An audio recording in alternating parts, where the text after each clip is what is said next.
So yung what's up Facebook, what's up YouTube. At kung makikita nyo nga nandito na nga yung in-order ni Syrang ring light. Kasi nga gagamitin natin sa ating pagbibideo-video. Kasi nga vlogger na tayo. At ang masasabi ko sa ring light na to ay maganda. Maganda dahil swak na swak to sa mga katulad kong nagsisimula pa lang maging content creator. At murang-mura ko nga lang pala to nabili, 160 pesos. At dito nga pala chinik ko na yung nabili nating ring light. At para sa akin naman ay maganda ito, all goods to. At siya nga pala matagal ko na sinasabi kay Sarah na gusto kong bumili nito.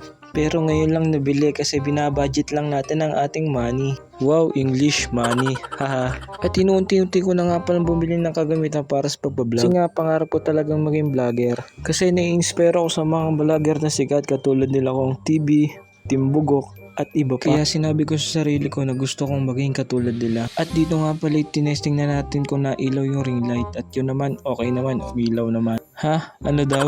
At nag-iiba't iba nga rin pala ang kulay ng ring light. Pwede mo siyang taasan yung ilaw, pwede mong bawasan. Kaya para sa akin sulit yung 160 ko dito. Kaya agad-agad ko niyaya si Syra mag TikTok para masubukan yung ring light.